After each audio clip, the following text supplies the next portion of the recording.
Ladies अपने work में specialist होती हैं, फेमस होती हैं, हम उनका टॉक शो में यहाँ पे वेलकम करते हैं और उनके एक्सपेंसिव थॉट्स आपको शेयर करते हैं। और आप हमारे चैनल पे कमेंट करना ना भूलिए कि प्लास्टिक सर्जरी है क्या जी।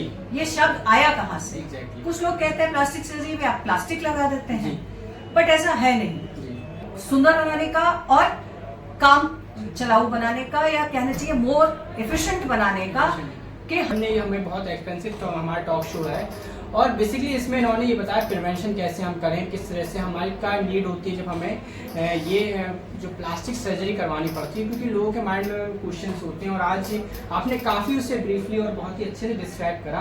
तो मिंटू जी का चैनल बहुत ही फेमस चैनल है और बहुत अच्छा काम कर रहे हैं, स्पेशली लेडीज के लिए, महिलाओं के लिए जो अपना बिजनेस स्टार्ट कर रही है या उनको एक प्लेटफॉर्म प्रोवाइड कर रहे हैं, वो अपनी बात कह सकें ताकि और महिलाएं उनसे प्रेरित हों और वो भी अपने सुधार के लिए, एम्पावरमेंट के लिए, अपने फाइनेंशियल स्टेटस को इम्प्रूव करने के लिए इनकी चैनल से मदद ले सके, जिससे कि वो अपने आप को सुधार सकती है।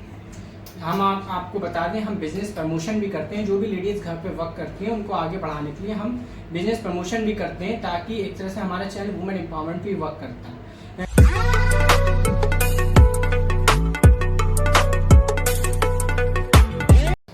कैसे हैं आप सब? मैं मिंटू सोशल एक्टिविस्ट और टॉक शो लेके हाजिर हूँ। जैसे कि आप देखते हैं अलीगढ़ के बाहर के फेमस पर्सनालिटीज को अपने टॉक शो में बुलाते हैं और हमारा चैनल जो है वो वुमेन एम्पावरमेंट पे वर्क करता है ऑल ओवर इंडिया में।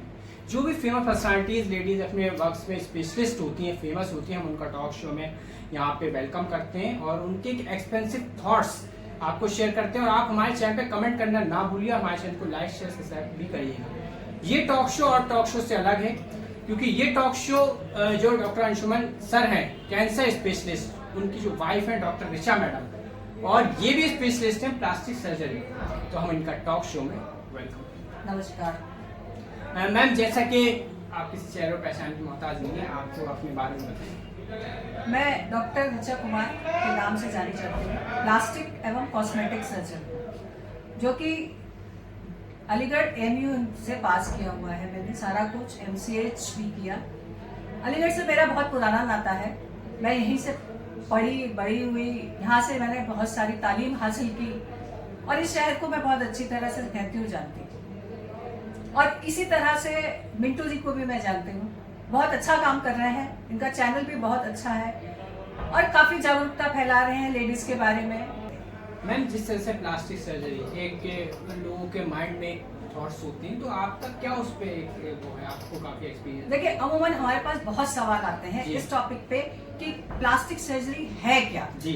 ये शब्द आया कहाँ से? Exactly. कुछ लोग कहते हैं प्लास्टिक सर्जरी में आप प्लास्टिक लगा देते हैं, बट ऐसा है नहीं।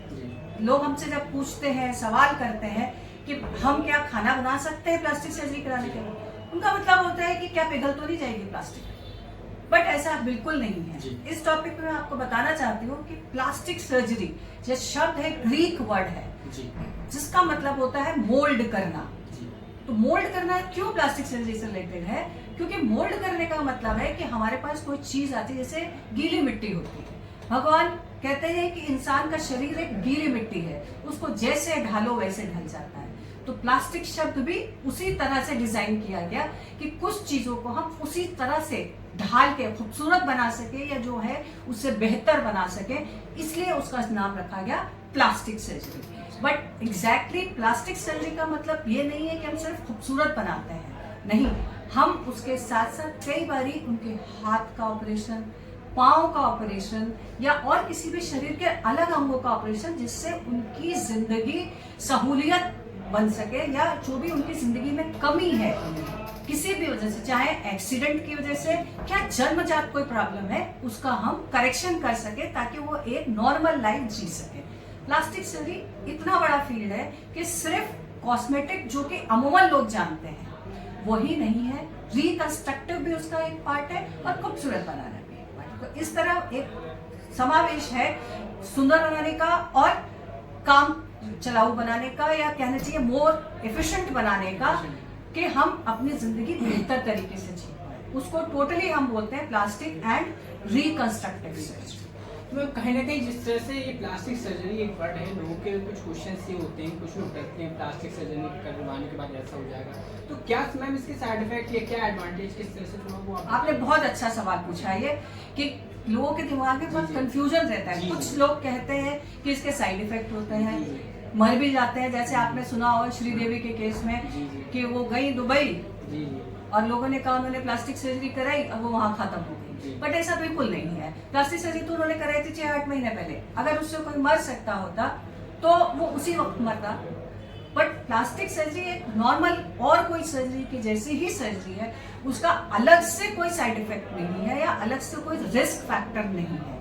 फायदा आप हम सब जानते हैं, बट मैं ऐसा नहीं कह सकती हूँ कि अगर मैंने प्लास्टिक सर्जरी कराई तो सिर्फ इसी की वजह से ये कॉम्प्लिकेशन हो गया। नहीं, वो सर्जरी प्लास्टिक सर्जरी भी एक नॉर्मल सर्जरी टाइप चीज है और वुमन सर्जरी की जैसी ही सर्जरी की चीज है, बट ऐसा कोई उसका साइड इफेक्ट नहीं है जो मैं आपको अलग से उसके बारे में बता सकती हूँ। हाँ, काम की चीज है, वो आपको फायदा दे सकती है। मतलब बेसिकली मैम जो एक स्टेज होती है, जैसे एक स्किन का ही टोटली पार्ट है सर्जरी, तो मैम क्या ऐसी स्टेज आती है जो प्लास्टिक सर्जरी करना जरूरी है? देखिए, आपने जो सवाल पूछा, हमारे देश में लेडीज, जैसे हमने स्टार्टिंग में कहा, एम्पावरमेंट की बात करते हैं, बट पढ़ते हैं, लड़के भी पढ़ते हैं, लड़कियां भी पढ़ती हैं, लेकिन किसी एक स्टेज पे आके ये होता है कि भाई लड़की की शादी होने वाली है, लव जिहाद का चक्कर चल जाता है। तो उस सिचुएशन में होता है कि अगर लड़की ने मना कर दिया तो एक ईगो हर्ट होती है कुछ लोगों की, या कुछ लोगों का सोच ये होता है कि मुझे मना कैसे कर सकते हैं। तो उस सिचुएशन में जोश में आके, गर्मी में आके कई बार लोग ऐसे फेंक देते हैं, कई बार लड़की के साथ एक्सीडेंट कर देते हैं।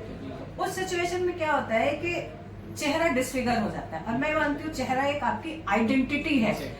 आप जहाँ जाते हैं आपका एक पासपोर्ट फोटो मांगा जाता है, उससे आप पहली क्लास से लेके जब तक आप पढ़ाई कर रहे हैं तब तक, आप शादी के लिए जाते हैं एक आपका फोटो मांगा जाता है। फोटो में मेन होता है आपका चेहरा।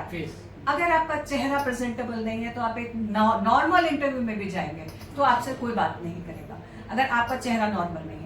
तो जैसे एसिड अटैक, मैंने एक एग्जांपल दिया आपको, उसमें क्या होता है, फेस चल गया, कोई आपके पास फटकेगा भी नहीं। तो उस सिचुएशन में हम लोग, जैसे आंख जल गई, पलक बनाना है, नीचे का पलक, ऊपर का पलक, होठ जल गया, बोलेंगे कैसे, खाना कैसे खाएंगे, तो उस सिचुएशन में होठ बनाना है हमें। स्किन जल गई, स्किन पे हमें स्किन ग्राफ्ट लगाना है या कहीं और से लेके खाल लगानी है। तो एक ऐसी चीज जो कि सुंदरता से बिल्कुल रिलेटेड नहीं है, बट हाँ जरूर हमारी जिंदगी के लिए बहुत जरूरी है कि हम खाना पीना देखना कर सके। अगर पलक नहीं है तो आंखें सूख जाएंगी, हमारा कॉर्निया खराब हो जाएगा। कितना